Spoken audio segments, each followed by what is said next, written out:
오늘 이제 고린도로 왔던 바울이 어떻게 사역을 하게 되었는지 한 말씀이 여기 기록되어 있습니다. 자, 먼저 1절부터 한번 쭉 읽어보겠습니다. 1절부터 3절까지 시작. 그 후에 바울이 아덴을 떠나 고린도에 이르러 아굴라라 하는 본도에서 난 유대인 한 사람을 만나니 글라우디오가 모든 유대인을 명하여 로마에서 떠나라 한 거로 그가 그 안에 브리스길라와 함께 이달리아로부터 새로 온지라.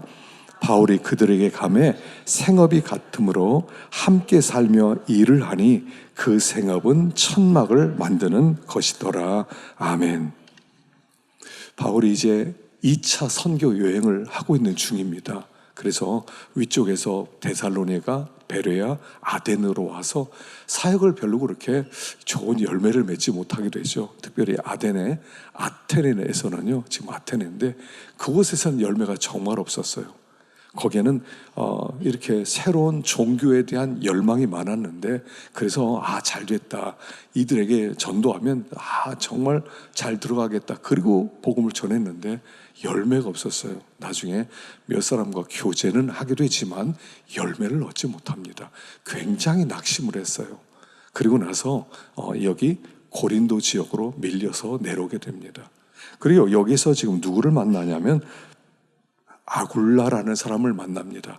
부부죠. 아굴라와 브리스길라와 이 두 사람을 만나면서 사실은 굉장히 큰 위로를 받아요. 왜냐하면 그 위쪽에 있으면서 핍박도 많이 맞고 그 돌로 매맞기도 하고, 그리고 참 만신창이 되어서 고린도에 왔습니다. 어떤 면에서 열매도 없고 아주 의기소침해서 고린도 지역으로 왔습니다. 근데 거기에서 아굴라와 브리스길라를 만나면서 위로를 받아요. 그 집에 거하면서 그 집이 고린도 교회가 되기 시작하죠. 그래서 하나님께서 고린도로 보내면서 여기서 아굴라와 브리스길라를 만나면서 새로 마음의 위로를 받고 힘을 얻었다 하는 그런 내용이 기록되어 있는데, 그러면 아굴라와 브리스길라가 어떻게 유대인이 고린도 와서 살게 되었느냐 하는 거예요. 그래서 여기 보면 글라우디오 때 모든 유대인들을 명하여 로마에서 떠나라 한 일이 있었어요. 유대인들이 이 로마에서 한번 폭동을 일으킨 적이 있었어요. 역사적 어떤 폭동을 일으켰습니다. 로마의 식민지에 대해서 원망하기도 하고, 아마 그런 차별에 대한 그런 마음 때문에 폭동을 일으켰어요. 그리고 황제가 화가 나가지고 유대인들을 로마에서 다 나가 한 거예요. 유대인들을 로마에서 쫓아냈어요. 그때 쫓겨난 사람이 아굴라와 브리스길라예요. 그냥 편안하게 거기서 그 천막 깁는 일을 하면서 거기 잘 있었는데 쫓겨났어요. 그래서 어디로 갈까 하다가 제일 좋은 데가 고린도 지역이 타지에서 온 사람들이 많고 외국인들이 많은 항구 도시예요. 그래서 그쪽으로 와서 거기에서 이제 일을 하면서 거기로 정착하게 되었습니다. 그게 BC 49년이에요. 그리고 이 바울이 아덴 선교를 실패하고 돌아왔던 때가 50년이에요. 1년 차예요. 하나님은 미리 하시고 아굴라와 브리스길라를 거기로 포진시켜서 바울을 만나게 하시고, 또 바울을 위로받게 하시고 새로운 사역의 문이 열렸다 하는 말씀을 하는 거예요. 하나님이 세밀하게 인도하셨다는 거예요. 하나님 참 섭리 가운데로 인도하세요. 아니, 유대인들의 폭동 때문에 쫓겨났는데 그 사건 때문에 바울을 만날 수 있는 기회가 된 거예요. 그래서 하나님은 섭리 가운데 모든 것을 인도하시고 이끌어 가시는 분이시다 하는 말씀을 하고 있는 거예요. 우리에게 우연한 사건이 없어요. 억울하다 할 만하죠. 근데 억울한 사건을 통해서도 하나님의 뜻을 이루어 가신다는 거예요. 그래서 하나님은 어떤 일을 하실 때 그냥 이렇게 무대뽀로 계획 없이 하시는 분은 아니라는 거예요. 계획 속에서 하나님이 보내시고 정착하게 하시고 만나게 하시고 동역자가 되게 하시고, 브리스길라와 아굴라 이 사람들도 여기에서 바울을 만나서 또 함께 새로운 교회를 시작하는 동역자가 되고 또 여기에서 아볼로라는 사람을 만나게 돼요. 그 뒷부분에 보면 아볼로 얘기가 나와요.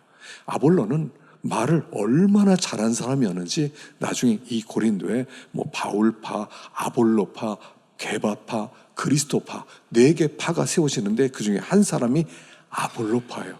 근데 이 아볼로가 요한의 세례밖에 몰랐는데 이걸 성령의 세례, 이 십자가의 의미를 완전하게 설명해 준 사람이 여기 아굴라와 브리스길라예요. 그래서 그를 만나서 아볼라가 진정한 하나님의 사역자로 거듭나게 하세요. 어떤 일이 우리에게 벌어집니다. 왜 일어나는지 몰라요. 어떤 목적으로 하나님이 일으켰는지 몰라요. 내가 잘못하지도 않았는데 그런 어려움을 당할 수도 있어요. 근데 이거 하나 믿자는 거예요. 섭리 가운데 인도하셨다는 거예요. 섭리 가운데 가만히 보면 어떤 일을 우리가 할 때 보면 우연히 되어지는 일이 많아요. 계획적으로 된 일은 아니에요. 근데 후에 보면 하나님의 뜻이 이루어지는 거죠. 그래서 에스더 같은 걸 보면 결국 그 얘기잖아요. 에스더는 일찍 부모를 여의고 삼촌 집에서 이렇게 살아가게 되죠. 그런데 그 왕후 에스디가 폐위가 됩니다. 그리고 두 번째 그 왕후를 뽑는데 외척의 그 힘을 막기 위해서 친척이 없는 사람을 왕비로 뽑은 거예요. 그게 에스더예요. 아니 부모 죽었어요. 일찍 조실 부모였어요. 얼마나 외롭고 힘들게 자라겠어요. 근데 그게 하나님이 예비하심이었다는 거예요. 그래서 예비하심으로 외척이 없으니까 친척이 없으니까 그 정치에 참여할 어떤 근거가 없는 거예요. 그러니까 외로운 고아니까 뽑힌 거예요. 물론 다른 것도 있었겠지만 우리 하나님은 어떤 일을 할 때 섭리 가운데 이끌어 가세요. 그걸 믿어야 돼요. 이걸 믿으면 모든 우리의 삶에 일어나는 모든 일, 어떤 사람을 만나든 하나님은 계획 속에서 그 일을 하시는 거예요. 그러면 어떤 사건이든 우리 이정구 집은 기도한 대로 감사밖에 없어요. 감사합니다. 이유는 몰라요. 감사합니다. 어떻게 하실지 몰라요. 그래도 감사합니다. 한 가지 믿습니다. 하나님이 행하실 일을 믿습니다. 그리고 감사하는 거예요. 우리 하나님은 그냥 대충 일하는 법이 없다는 겁니다. 철저하게 섭리 가운데 이끌어 가신다. 여러분, 어떤 일 때문에 이렇게 괴로워하세요? 어떤 일 때문에 힘들어하세요? 어떤 것 때문에 상처를 받으셨어요? 근데 그게 다 섭리 가운데 되어진 일이다. 이걸 믿으면 어떻게 하실지는 모르지만 일단 감사할 수 있어요. 주님, 잘 모릅니다. 그러나 감사하겠습니다. 그럼에도 불구하고 감사하겠습니다. 이렇게 고백할 수 있다. 여기서 바울이 이 부부를 만나면서 영이 다시 새로워지게 되지요. 자, 9절 보십시다. 9절 시작. 밤에 주께서 환상 가운데 바울에게 말씀하시되 두려워하지 말고 침묵하지 말고 말하라. 무슨 뜻이겠어요? 바울이 두려운 마음이 있었다는 거예요. 두려워하는 마음. 이 사역을 하면서 사실 바울은요, 앞부분에도 이미 뭐 돌로 맞고 매 맞고 빌립보에서 매 맞고 감옥에 갇히고 돌로 맞고 이고니아에서 거의 거반 죽은 데에서 온몸이 피투성이 되고 그런 가운데서 그는 일어서고 했어요. 자, 그런데 생각해 보세요. 바울이 무슨 신입니까? 안 무서웠을까요? 트라우마가 없었을 것 같아요. 바울은 초인이니까 매 맞아도 난 괜찮아. 하나님을 의지하고 또 매 맞지 뭐, 또 돌 맞지 뭐, 또 억울함 당하지 뭐, 또 굶지 뭐. 그냥 그렇게 쉬었을까요? 똑같은 사람인데, 우리와 혈육을 가진 똑같은 사람인데 왜 두려워하는 마음이 없었겠어요? 아테네에서도 또 데살로니가에서도 그 3주 동안 있으면서 거기서 핍박받아서 베레아로 갔고, 베레아에서 아테네로 왔고, 아테네에서 믿는 사람도 만나지 못하고, 그리고 힘이 쭉 빠져서 그리고 고린도에 왔는데 두려워한 마음이 있어요. 사람마다요, 트라우마가 있습니다. 매 맞으면요, 트라우마가 있어요. 또 여기서 욕먹는 거 아니야? 또 돌로 맞는 거 아니야? 또 여기서 감옥 갇히는 거 아니야? 트라우마가 생겨요. 이 바울이 그 두려움 속에서, 그 트라우마 속에서 계속 그 길을 갔다는 게 참 놀라운 일이죠. 우리에겐 트라우마가 있어요. 과거의 상처에 대한 트라우마가 있어요. 그게 우리를 괴롭게 만들어요. 저는 지금 폴란드에 살고 노경 목성사님 참 존경스러워요. 중국에서 사역하다 애 셋 데리고 사역하다가 얼마나 도망 다녔는지, 공안이 온다 그러면 애들 창문으로 돌려보내고, 그리고 그냥 짐 싸들고 그냥 도망치고. 애들 셋이 다 공황에 걸려서, 공황장애. 큰아들은 공황장애에 걸려서 군대를 몇 번 가는데 적응을 못하고 계속 돌려보내는 거예요. 나중에 다시 보내라. 둘째 딸이 얼마나 예쁘게 생겼습니까? 근데 그 두 딸도 공황장애에 걸려가지고 그냥 이게 발자국이 잡으면 아무것도 못하는 거예요. 뛰쳐나가고 두려워하고. 막내는 조금 낫다고 하는데 막내도 그 영향이 또 좀 있고요. 와, 그 부모 마음 얼마나 아프겠어요. 우리 노경 목성사님 위해서 기도 많이 해주셔야 됩니다. 자녀들이 그 상황 속에서 그냥 부모가 선교사라는 죄 때문에 자녀들도 함께 선교사가 된 거 아니에요? 도망가니까 함께 또 도망가는 거네. 붙잡힐까봐 자다가도 벌떡벌떡 일어난다고. 아이들이 참지 못하고 힘들어가지고. 바울이 안 그랬겠어요. 우리가 똑같아요. 그를 향해서 뭐라고 하십니까? 두려워하지 마라. 오늘 그래도 두려워하지 마라 찬양했어요. 두려워하지 마라.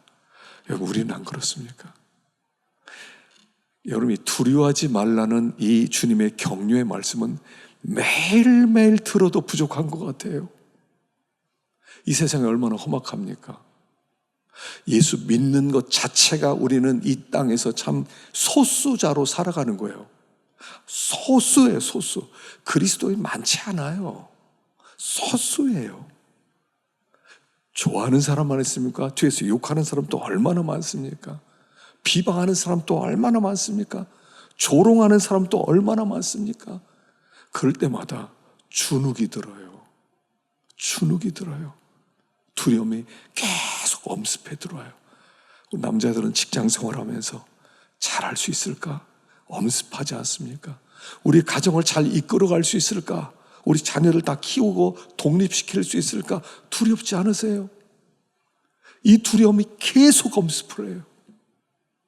주님이 계속 우리에게 말씀하는 겁니다. 두려워하지 마라. 자, 이사야 41장 10절 제일 대표적인 말씀이죠. 읽어보겠습니다. 시작. 두려워하지 말라. 내가 너와 함께함이니라. 놀라지 말라. 나는 내 하나님이 됨이라. 내가 너를 굳세게 하리라. 참으로 너를 도와주리라.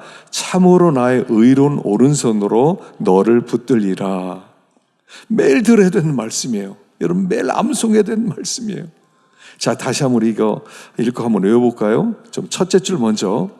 두려워하지 말라. 내가 너와 함께함이니라. 여기까지 시작. 두려워하지 말라. 내가 너와 함께함이니라. 다시 한번 시작. 두려워하지 말라. 내가 너와 함께함이니라. 두 번째, 놀라지 말라. 나는 내 하나님이 됨이라. 시작. 놀라지 말라. 나는 내 하나님이 됨이라. 다시, 놀라지 말라. 나는 내 하나님이 됨이라. 세 번째, 내가 너를 굳세게 하리라. 시작.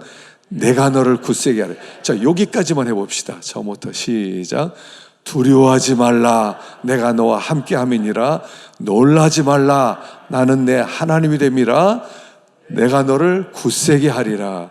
그 다음에 뒤에 참으로 너를 도와주리라. 시작. 참으로 너를 도와주리라. 참으로 나의 의로운 오른손으로 너를 붙들리라. 한 번 더 시작. 참으로 너를 도와주리라. 참으로 나의 의로운 오른손으로 너를 붙들리라. 자, 처음부터 끝까지 시작. 두려워하지 말라. 내가 너와 함께함이니라. 놀라지 말라. 나는 내 하나님이 됨이니라. 내가 너를 굳세게 하리라. 참으로 너를 도와주리라. 참으로 의로운 오른손으로 너를 붙들리라. 얼마나 우리 주님의 마음이 있습니까? 두려워하기 쉽게 넘어지는 우리들에게 두려워하지 마. 내가 너 함께 할 거야. 놀라지 말라. 나 네 하나님이 되어줄게. 너 굳세게 만들어줄게. 내가 너를 그 다음에 도와줄게.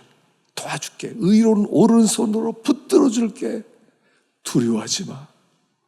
여러분 아침에 눈 뜨면요, 이 구절 외우면서 거울을 보고 두려워하지 마 선포하십시다. 두려워하지 마.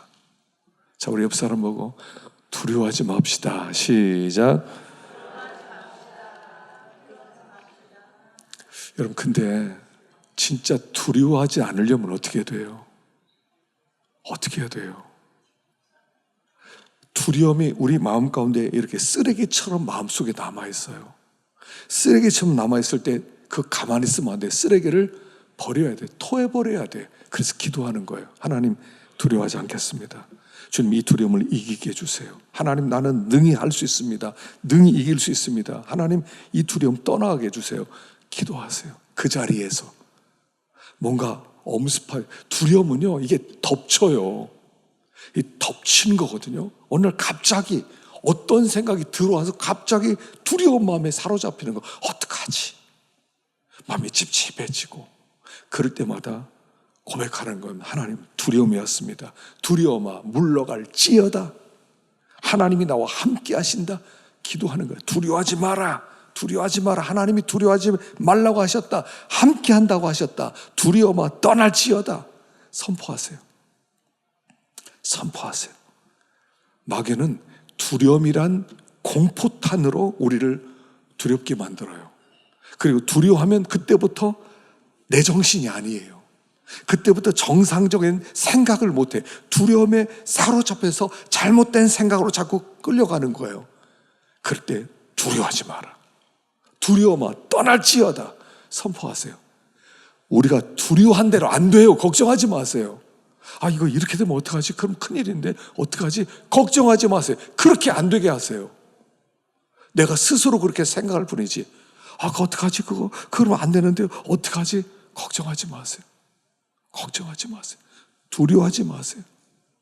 두려워하지 마세요.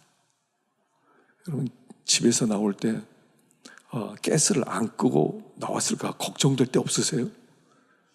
젊은 사람들은 뭐 그런 거 없겠. 나이 조금만 먹으면요, 껐는지 안 껐는지 몰라요. 껐나? 어떡하지? 여러분, 그럼 어떻게 하세요? 어떻게 해야 돼요? 어떻게 해야 되겠어요? 이렇게 믿으세요. 나 끄고 왔어. 나 끄고 왔어. 내가 안 끌 리가 없어. 습관적으로 그냥 껐어요. 껐어. 안 끄지 않았어요. 근데 어떡하지? 야, 뭐 집에 전화하고 또 돌아가 보고 몇 번이나 돌아갈 거예요. 이렇게 믿으세요. 껐어. 그리고 가세요. 갔다 와보면 다 꺼져 있었어요. 두려워하지 마세요. 두려움을 쫓아내세요. 한번 해보십시다. 두려움아 떠날지어다. 시작. 두려움아 떠날지어다. 두려움, 어디서 이 마귀 새끼가 와가지고 두렵게 만들어요. 감히 우리를. 선포하세요. 바울도 두려웠단 말이에요. 하나님이 하시고 두려워하지 마. 이제 전도 못하겠어. 힘들어 죽겠어. 또 욕먹을 것 같아. 또 전도했다가 또 잡히면 어떡해. 또 돌 맞으면 어떡해. 진짜 말 못하겠어 할 때 주님이 두려워하지 마. 잠잠하지 말고 말해 라고 위로해 주시는 거예요. 우리 주님이 우리 곁에서 그렇게 위로하기를 원하신다는 것입니다. 자, 10절 읽어봅시다. 10절 시작. 내가 너와 함께 있음에 어떤 사람도 너를 대적하여 해롭게 할 자가 없을 것이니 이는 이 성중에 내 백성이 많음이라 하시더라. 내가 너와 함께 한다. 너를 해롭게 할 자 없어. 너를 건드릴 자 없어. 그리고 이 성중에 내 백성 많아. 이 성중에 내 백성 많아. 성중에 내 백성이 많대. 이게요, 고린도 지방이에요. 고린도 지방은 거기가 항구 도시예요. 여러분, 항구 도시는 특징이 있죠. 뱃사람들이 많아요. 뱃사람들은 아주 억센 사람들이에요. 지금 하버드 대학생들은요, 이제 이런 게 하나의 그 풍조가 있답니다. 한 학기나 한 1년 정도를 휴학을 한대요. 그냥. 그리고 나서 어디로 가냐면 항해 외항선을 탄대요. 1년 동안, 6개월 동안. 그리고 거기서 가장 힘든 일을 해보는 거예요. 부모님들이 또 추천한대요. 너 하버드 나와서 공부만 하면 안 돼. 너 외항선 한번 타봐. 너 뱃사람이 얼마나 힘든지 타봐. 그래서 배를 탄다는 거예요. 그리고 한 6개월, 1년 뒤에 돌아오면 아이들이 마음이 아주 강해져서 돌아온대요. 그러니까 지성과 어떤 체력을 같이 갖고 오는 거죠. 우리 아이들 좀 세게 훈련시킬 필요 있어요. 고생 안 시키겠다 이러지 말고요. 자꾸 세게 훈련시키세요. 그래야 강해져요. 쓰임받을 수가 있어요. 이 항구 도시는 그런 아주 그 뱃사람들이 아주 센 사람들이 있는데요. 더군다나 이 지역은 그러니까 세계 각지에서 사람들이 몰려드는 것이고요. 또 배를 오래 타다 보니까 욕구를 충족시키지 못했어요. 그러다 보니까 여자 집들이 많아요. 섹시 집들이 많아요. 그래서 거기에는 몸 파는 여자들이 질비한 곳이에요. 더군다나 배를 타고 가면서 두려우니까 우상 숭배하는 사람이 많고 곳곳에 우상의 신전들이 있어서 떠나기 전에 거기서 절하고 다니는 그야말로 우상 숭배에다가 음란한 데다가 아주 거친 사람들이 몰려 사는 곳이에요. 그러니까 바울이 이곳은 아이고 여기는 뭐 전도도 안 되겠구만 이렇게 생각했을지 몰라요. 근데 하나님 뭐라고 하세요? 이 성 중에 내 백성이 많다. 여기서 전도해라. 아니 이 성 중에 신사적인 사람도 많이 있는 동네가 아닌데 꼭 여기에 하나님의 백성이 많다는 거예요. 그래서 그가 1년 반 동안 고린도 지역에 머물면서 복음을 전하는데 엄청난 부흥이 일어나요. 여러분, 전도하는 건요 사람이 하는 게 아니에요. 우리가 자꾸 알아야 돼요. 전도해라. 그러면 내가 사람 못 데려와요. 난 두려워서 못해. 이렇게 생각하는데 여러분, 사람 데려오라고 한 게 아니에요. 복음은 설득이 아니라 선포예요. 예수 믿으면 구원 받습니다. 선포예요. 그리고 구원하는 건 하나님이 하는 거예요. 하나님이 하는 거예요. 하나님이 구원하고 하나님이 구원 안 하고 하나님이 하는 거예요. 우리는 그냥 순종해서 여기 내 백성이 많아. 예, 알았습니다. 열심히 전했더니 사람들이 몰려들기 시작해요. 이렇게 몸 파는 여자도 몰려들고 우상하는 사람도 몰려들고 각지 온 사람이 몰려들기 시작하는 거예요. 생각도 못했던 부흥이 일어나게 돼요. 그래서 여기 내 백성이 많다 할 때는 하나님이 그게 다시 한번 사명의 불을 땡겨주시는 거예요. 우리가 여긴 사람 없을 거야. 그럼 없어요. 있을 거야. 그러면 있어요. 하나님이 그 마음을 주시는 거거든요. 제가 이걸 보면서 증도의 문준경 전도사님이 생각나더라고요. 그 사람이 이혼을 당하고 그리고 나서 성경학교에서 마치고 그 다음에 이제 전도자가 돼요. 그리고 자기가 살던 고향으로 와서 증도에서 전도를 시작해요. 그 증도라고 하는 것에서 그랬을 것 같아요. 이 문전도사님, 문준경 전도사님도 그랬을 것 같아요. 이 섬에 내 백성이 많을 거다. 내 백성이 많으니까 선교해라. 그래가지고 거기서 그냥 고무신 그냥 한 달에 한 클래씩 나가면서 그렇게 전도를 했대잖아요. 그래서 섬에 70%에서 80%가 다 돌아왔어요. 얼마 전에 저 송천 장로교회 박경임 목사님 아주 젊은 나이에 세상을 떠났는데 그 사람도 보니까 증도 출신이더라고. 그 증도 출신이어서 목회를 잘했구나. 그런 생각 들더라고요. 증도 출신이 많아요. 그때 전도받고 그 부모가 자녀에게 그 자녀들이 목회자 된 사람이 많아요. 이 문전수사님이 그런 하나님의 사명감으로 이곳에 내 백성 많음이라 하는 음성을 듣지 않았을까 하는 생각 들어요. 구원은 내가 하는 게 아니에요. 우리가 사람을 어떻게 구원합니까? 어떻게 사람을 설득시켜 교회에 앉혀서 예수 믿게 합니까? 우리가 신입니까? 우리가 하는 일이 아니에요. 그가 하는 일이에요. 그가 하나님이 하시는 일이에요. 나는 그냥 순종만 해요. 전하면서 예수 안 믿는 거? 나 안 믿습니다. 당연하니다. 이렇게 생각하세요. 근데 희한하게 전하다 보면 그래요? 그래요? 관심을 보이는 사람도 있더란 말이에요. 그리고 시간 나면 한번 가보겠지요 하는 사람도 있단 말이에요. 우리 마음 가운데 이게 있어야 돼요. 이 성중에 내 백성이 많음이라 하는 음성을 들어야 돼요. 이 음성을 저 이 본문 준비하면서 막 눈물이 나더라고. 문전도사님은 그 증도에 그렇게 이 음성 듣고 그냥 맨 땅에 헤딩하는 거 아닙니까? 그 헤딩에서 7, 80% 교회를 몇 개나 세우고 한 섬 전체를 복음화시켰는데 나는 그동안 뭐 했지? 나는 뭐 했지? 이런 생각이 들더라고요. 나는 뭐 했지? 우리 마음 가운데 다시 바울이 들었던 이 메시지를 우리도 들었으면 좋겠어요. 이 성중에 내 백성이 많음이라 확신을 가지고 안 믿을 것 같아. 저 여자 맨날 저녁마다 몸 파는 사람이고 저 사람들 맨날 우상 섬기는 사람이고 맨날 뱃사람들 술이나 퍼마시고 막 술 취한 그런 도시에 뭐 하나님의 백성이 있어 라고 생각했던 그 동네에서 하나님의 백성들이 몰려드는 거예요. 하나님의 백성들. 올해 우리가 좀 담됐으면 좋겠어요. 예수 이야기 좀 한 번씩 해보십시다. 예수 믿으세요. 예수 믿으세요. 한번 고백 한번 해볼까요? 우리 옆 사람 예수 믿으세요. 한번 해보십시다. 시작. 예.